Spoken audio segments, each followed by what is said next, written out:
দেশের স্বাধীনতার জন্য লড়াই করেও নিজের জন্মভিটেতেই ব্রাত্য আজাদ হিন্দ বাহিনীর প্রতিষ্ঠাতা বিপ্লবী রাসবিহারী বসু। ভারতের স্বাধীনতা লাভের জন্য বিপ্লবী আন্দোলনে নেমে ব্রিটিশদের রাতের ঘুম কেড়ে নিয়েছিলেন রাসবিহারী বসু। ভারত থেকে ব্রিটিশদের উৎখাতের লক্ষ্যে তিনি তৈরি করেছিলেন আজাদ হিন্দ বাহিনী। দেশবরেণ্য এহেন এক বিপ্লবী আজ নিজ ভূমি ব্রাত্য। তার ছাপ প্রকটভাবে ধরা পড়েছে পূর্ব বর্ধমানের রায়নার বড়বৈনান অঞ্চলের সুবলদহ গ্রামে থাকা বিপ্লবীর জন্মভিটের সরকারি রেকর্ডে। ভূমি দপ্তরের বর্তমান রেকর্ডে রাসবিহারী বসুর নাম নিশানাটুকুও রাখা হয়নি। এমন ঘটনায় স্তম্ভিত বিপ্লবীর অনুরাগীরা। তারাই এখন বিপ্লবীর সম্পত্তি রক্ষার লড়াইয়ের জন্য অবতীর্ণ হয়েছেন। দেশের স্বাধীনতা লড়াইয়ে নেতাজি সুভাষচন্দ্র বসুর সঙ্গে একই সারিতে উচ্চারিত হয় রাসবিহারী বসুর নাম। তিনি 1886 সালের 25শে মে রায়নার বড়বৈনান গ্রাম পঞ্চায়েতের অন্তর্গত সুবলদহ গ্রামে জন্মগ্রহণ করেন। তার বাবার নাম বিনোদ বিহারী বসু, মায়ের নাম ভুবনেশ্বরী দেবী। রাসবিহারী বসুর পিতার কর্মক্ষেত্র ছিল হুগলির চন্দননগর। সেই কারণে সেখানেই কাটে রাসবিহারী বসুর শিক্ষাজীবন। দেশের পরাধীনতা রাসবিহারী বসুকে ব্যথিত করত। সেই থেকেই তিনি নানান বিপ্লবী কর্মকাণ্ডের সঙ্গে জড়িত হয়ে পড়েন। 1908 সালে আলিপুর বোমা বিস্ফোরণ মামলায় অভিযুক্ত হন। কারাগার থেকে মুক্তি লাভের পর তিনি দেরাদুনে চলে যান। সেখানে গিয়ে তিনি বন গবেষণা ইনস্টিটিউটের হেড ক্লার্ক হিসাবে কাজ শুরু করেন।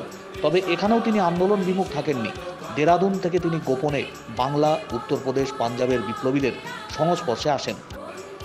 এখানেই থেমে থাকেনি রাসবিহারী বসুর বিপ্লবী আন্দোলনের কর্মকাণ্ড। ব্রিটিশ বিরোধী আন্দোলনের একজন বিপ্লবী নেতা এবং ইন্ডিয়ান ন্যাশনাল আর্মির সংগঠক হিসাবে তিনি পরিচিতি লাভ করেন। দিল্লিতে গভর্নর জেনারেল ও ভাইসরয় লর্ড হার্ডিঞ্জের উপর বোমা হামলায় নেতৃত্ব দানের কারণে তাকে গ্রেপ্তার করার চেষ্টা করে পুলিশ, কিন্তু তারা তা পারেনি। ব্রিটিশ গোয়েন্দা সংস্থার নজর এড়িয়ে 1915 খ্রিস্টাব্দের 12ই মে তিনি কলকাতার খিদিরপুর বন্দর থেকে জাপানি জাহাজ সানুকি মারু সহযোগে ভারতবর্ষ ত্যাগ করেন। তার আগে তিনি নিজেই পাসপোর্ট অফিস থেকে রবীন্দ্রনাথের আত্মীয় রাজা প্রিয়নাথ ঠাকুর ছদ্মনামে পাসপোর্ট সংগ্রহ করেন। মূলত রাসবিহারী বসুর আবেদনেই জাপানি কর্তৃপক্ষ ভারতীয় জাতীয়তাবাদীদের পাশে দাঁড়ায় এবং ভারতের স্বাধীনতা সংগ্রামে সক্রিয় সমর্থন যোগায়। 1942 সালে রাসবিহারী বসু জাপানে আজাদ হিন্দ বাহিনী গঠন করেছিলেন, যার উদ্দেশ্য ছিল দ্বিতীয় বিশ্বযুদ্ধের সময় ব্রিটিশদের বিরুদ্ধে লড়াই করা। সেই লড়াইয়ে আজাদ হিন্দ ফৌজকে জাপান ভীষণভাবে সমর্থন করেছিল। 1945 সালের 21শে জানুয়ারি রাসবিহারী বসুর মৃত্যু হয়। মৃত্যুর আগে রাসবিহারী বসুকে জাপান সরকার সম্মানসূচক second order of the merit of the rising sun খেতাবে ভূষিত করে। এখানেও স্বাধীনতা সংগ্রামীর নাম লেখা রয়েছে স্বর্ণাক্ষরে ইতিহাসের পাতায়। দেশ এবং জাতি আজও স্মরণ করে তাকে। কিন্তু এত সবের মধ্যেও নিজ ভূমি ব্রাত্য রাসবিহারী বসু।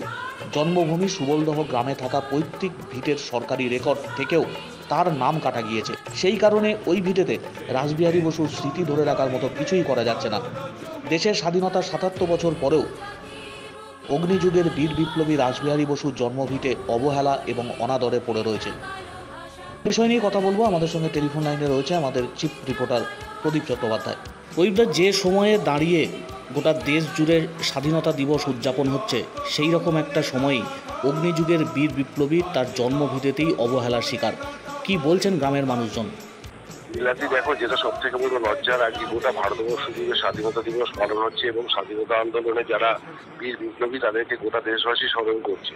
কিন্তু আমরা গতকালই জানতে পারি যে রায়না 2 ব্লকের ভূমি দপ্তরে একটা কমপ্লেন জমা পড়েছে, যেখানে গ্রামবাসীরা দাবি করছেন যে রাসবিহারী বসুর জন্মভিটের, যেটা হচ্ছে রাসবিহারী বসুর পৈতৃক ভিটে হিসাবেই পরিচিত, সেখানে এলআর রেকর্ডে, ভূমি দপ্তরের সরকারি এলআর রেকর্ডে রাসবিহারী বসুর নামের আর কোনো অস্তিত্ব নেই। তার পরিবর্তে সেখানে 2 জনের নাম উঠে এসছে। তারা কারা, তাদের পরিচয় আমরা এখনো জানতে পারিনি।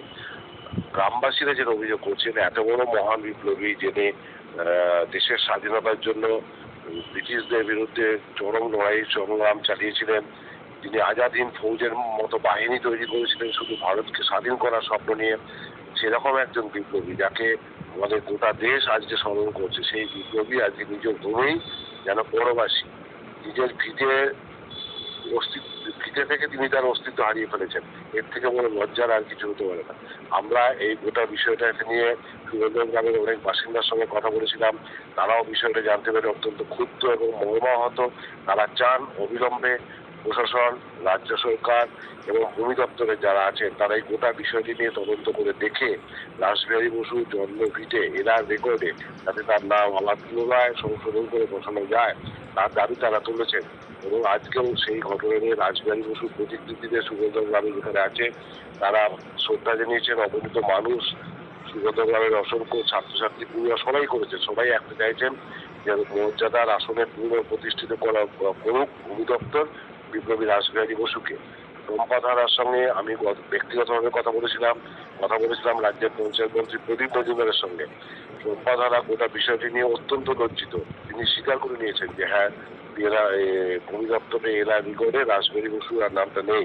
সেই কারণে তিনি তার ইচ্ছা থাকলেও রাসবিহারী বসুর জন্মভিটায় যা যা উন্নয়নমূলক কাজ তিনি করতে চান সেটা তার কারণে প্রতিবন্ধকতা তৈরি হয়েছে।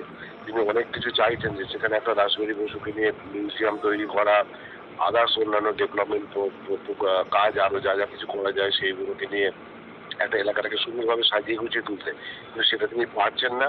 শুধুমাত্র এলার দপ্তরের সরকারি নেতৃত্বে এই গোলযোগটা তৈরি হয়ে থাকার কারণে প্রদীপ মজুমদার বলেছেন, আশ্বস্ত করেছেন যে আমরা কি কারণে এই নামটা বাদ গেল সেটা একটা পুঙ্খানুপুঙ্খ তদন্তের দরকার, আমরা সেটা করব। ঠিক আছে, প্রদীপদা, আমরা ছবিতে যা দেখতে পাচ্ছি অত্যন্ত করুণ এবং অত্যন্ত মানে চোখে জল এসে যাওয়ার মতো ছবি। একজন বীর বিপ্লবী তার জন্মভিটেতে বিভিন্ন গবাদি পশু চারণ হচ্ছে, মানে গবাদি পশু চারণ ক্ষেত্র তৈরি হয়ে গেছে। এটা কতটা লজ্জার আজকের দিনে দাঁড়িয়ে? শুধু যে পশুচারণ নয়, এই এলাকায় মানুষ যা যা ফসল তোলে, সে ধান হোক বা ডালম কাঠি হোক, তিলের কাঠি, সর্ষের কাঠি, সেইগুলোকে পর্যন্ত ওই এলাকায় শুকোতে দেওয়া, তাকে পিছিয়ে রেখে সেই জায়গাটা যেন একটা মানে যাকে আমরা গ্রাম বাংলায় বলি মানে গোলাবাড়ি, সেরকম একটা রূপ নিয়ে ফেলে সারা বছর। এটা নিয়েও গ্রামবাসীদের অনেক প্রতিবাদ হয়েছে। তারা চান গ্রামবাসীরা এই বিপ্লবীর প্রতি আরো শ্রদ্ধাশীল হন এবং তারা যাতে বিপ্লবীর এই জন্মভিটে সেটাকে যেন শ্রদ্ধার আসনেই প্রতিষ্ঠিত রাখেন জীবনে এবং মননে। অনেক ধন্যবাদ প্রদীপ। পশ্চিমবাংলার যে বিএলআরও দপ্তর বেশিরভাগ ক্ষেত্রে উল্টোপাল্টা এরকম ধরনের কাজ করছে, আমরা শুনতে পাচ্ছি এবং দেখছিও। আজকে স্বাধীনতা দিবসের দিন একজন স্বাধীনতা সংগ্রামী যিনি আমাদের জেলার মানুষ ছিলেন, আমাদের গর্ব, তার ভিটেটা যদি অন্য কারোর নামে হয়ে যায় এর থেকে লজ্জা রাখি।